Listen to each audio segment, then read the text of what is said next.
সম্মানিত ভিউয়ার্স, আসসালামু আলাইকুম। তুশিবা স্টুডিও ড্রাইভার সিরিজের আরও একটি নতুন ভিডিওতে আপনাকে স্বাগত। আজকের ভিডিওর মাধ্যমে আমি দেখাবো হচ্ছে তুশিবা স্টুডিও 351C এর প্রিন্টার ড্রাইভারটি কীভাবে খুব সহজে আপনার কম্পিউটার বা ল্যাপটপে সেট আপ করে নিতে পারবেন এবং কিভাবে এই ড্রাইভারটি ডাউনলোড করবেন এবং কোথা থেকে ডাউনলোড করবেন, সম্পূর্ণ প্রসেসটি দেখাচ্ছি আজকের ভিডিওতে। তো ভিডিওটি অবশ্যই গুরুত্বপূর্ণ হতে চলছে। কথা না বাড়িয়ে চলে আমরা মূল ভিডিওতে চলে যাচ্ছি।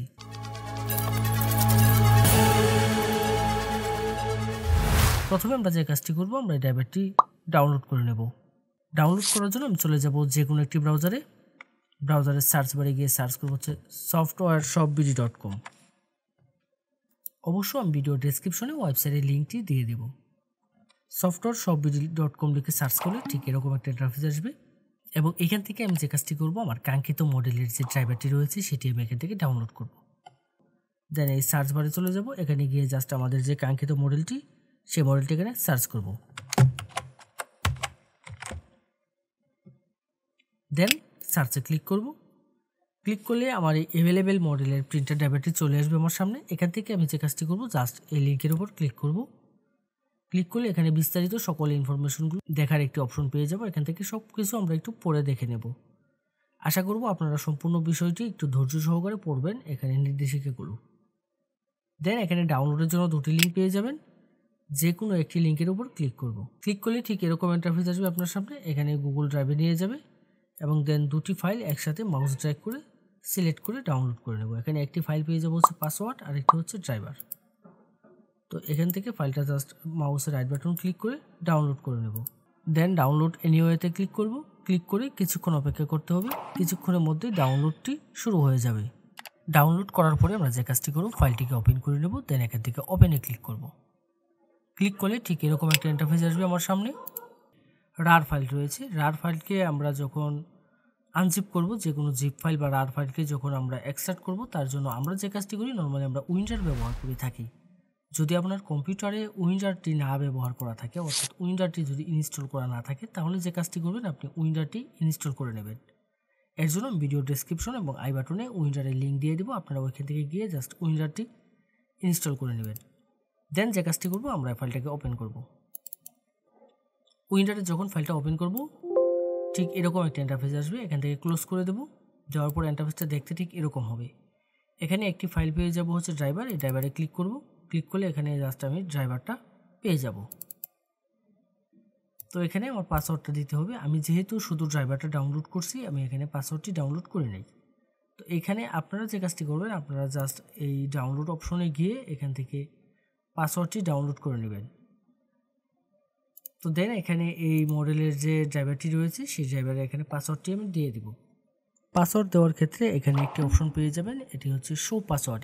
এখানে যদি টিক মার্ক দেওয়া থাকে, তাহলে আমি এখানে কিবোর্ড থেকে যে পাসওয়ার্ডগুলো টাইপ করব সেগুলো এখানে শো করবে। আর যদি আমি এখান থেকে টিক মার্কটি যদি উঠিয়ে দিই, তাহলে এখানে কোনো পাসওয়ার্ড শো করবে না। এখানে পাসওয়ার্ডটা টাইপ করে দেবো। দেওয়ার পরে দেন ওকেতে ক্লিক করব। ওকেতে ক্লিক করব। ক্লিক করলে ঠিক এরকম একটি অ্যালার্ট আসবে। এখান থেকে যে কাজটি করতে হবে, এখান থেকে আমি ইএস এর উপর ক্লিক করব। দেন সফটওয়্যারটা এক্সট্রাক্ট হওয়া শুরু করবে এবং এক্সট্রাক্ট হওয়ার জন্য কিছুক্ষণ সময় নেবে। কিছুক্ষণ আমি অপেক্ষা করব। কিছুক্ষণ পরে ঠিক এরকম একটা ইন্টারফেস আসবে। এখান থেকে আমি যে কাজটি করব, I agree to the terms of the licence agreement, এখানে ক্লিক করব। নেক্সটে ক্লিক করব। নেক্সটে ক্লিক করার পরে ঠিক এরকম একটা ইন্টারফেস আসবে। এখানে অনেকগুলো অপশন পেয়ে যাব। চলে আসবে হচ্ছে recommended, printer driver, scanner utility, fax driver, custom install. তো এখানে আসার পরে আমি যে কাজটি করব, রিকমেন্ডেডে ক্লিক করব। ক্লিক করলে ঠিক এরকম একটা ইন্টারফেস আসবে আপনাদের সামনে। এখান থেকে নেটওয়ার্ক লোকাল পোর্ট এবং আরেকটি অপশন পেয়ে যাব হচ্ছে ইউএসবি পোর্ট। তো এখান থেকে যদি কেউ নেটওয়ার্কে কানেকশন করতে চান, তাহলে নেটওয়ার্ক লোকাল পোর্ট সিলেক্ট করে দেবেন। আর যদি ইউএসবি কানেক্ট করতে চান, অর্থাৎ ড্রাইভারটি যদি ইউএসবি কানেকশনের মাধ্যমে কম্পিউটারে বা ল্যাপটপে সেট আপ করতে চান, তাহলে এখান থেকে ইউএসবি পোর্টটা সিলেক্ট করে দেব। তো আমি এখান থেকে ইউএসবি পোর্ট সিলেক্ট করব। সিলেক্ট করে দেন ইনস্টলে ক্লিক করব। ইনস্টলে ক্লিক করার পরে ঠিক এরকম একটি অপশন আসবে। এখান থেকে সিলেক্ট প্রিন্টার পোর্ট চলে আসবে। দেন এরকম একটা ইন্টারফেস আসবে। এখানে আমি যে কাজটি করব, আমি আমার প্রিন্টারটি সরাসরি কম্পিউটারের সাথে কানেকশন করে নেব। অবশ্যই ইউএসবিতে প্রিন্টারটি কানেকশন করে নেব এবং ইউএসবি কানেকশন করার ক্ষেত্রে আমি যে বিষয়টি লক্ষ্য রাখবো সেটি হচ্ছে আমার পিসি বা ল্যাপটপের যে ইউএসবি পোর্টগুলো বেশি শক্তিশালী সেই পোর্টগুলোর সাথে কানেক্ট করব। দেন ওকেতে ক্লিক করব। এখানে আসার পরে আমার আর কোনো কাজ করতে হবে না, আমার কিছুক্ষণ অপেক্ষা করতে হবে। ক্লিক করে এখান থেকে বেরিয়ে আসব। এখন আমি যে কাজটি করব, আমি এখান থেকে বেরিয়ে এসে আমি জাস্ট চেক করে দেখব আমার প্রিন্টার ড্রাইভারটি সেট আপ হয়েছে কিনা। অবশ্য চেক করার ক্ষেত্রে আমাদের যে কাজটি করতে হবে, আমার কম্পিউটারটি রিস্টার্ট দিয়ে নিতে হবে। কম্পিউটারটি রিস্টার্ট করে নেব, তাহলে দেখবেন প্রিন্টার এবং স্ক্যানার দুটি ড্রাইভারই পেয়ে যাবেন। অনেক সময় যে সমস্যাটি হয়, আমরা আমাদের স্ক্যানার ড্রাইভারটি খুঁজে পাই না। সেক্ষেত্রে আমরা যে কাজটি করব, আমরা স্টার্ট মেনুতে চলে যাব, এখানে গিয়ে জাস্ট সার্চ করব হচ্ছে ফটোশপ 7.0 দিয়ে আমরা স্ক্যান করব। ফটোশপ 7.0 যদি আপনার কম্পিউটার বা ল্যাপটপে সেট আপ করা না থাকে, সেক্ষেত্রে যে কাজটি করবেন, আমাদের ওয়েবসাইটে চলে যাবেন। ওয়েবসাইটে গিয়ে জাস্ট সার্চ বারে সার্চ করবেন হচ্ছে 7.0 লিখে সার্চ করলে আমাদের ফটোশপ 7.0 পেয়ে যাবেন।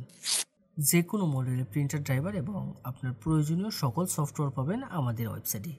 যদি আমাদের ওয়েবসাইটে কোনো সফটওয়্যার বা ড্রাইভার আপনি খুঁজে না পান, তাহলে অবশ্যই আমাদের হোয়াটসঅ্যাপে যোগাযোগ করবেন। আমাদের প্রত্যেকটা পোস্টের মধ্যে আমাদের হোয়াটসঅ্যাপ নম্বর দেওয়া থাকবে। এই ছিল আজকের মতো। এরকম গুরুত্বপূর্ণ টেক টিউটোরিয়ালের জন্য অবশ্যই আমাদের চ্যানেলটি সাবস্ক্রাইব করে রাখতে ভুলবেন না। দেখা হবে নতুন কোনো ভিডিওতে।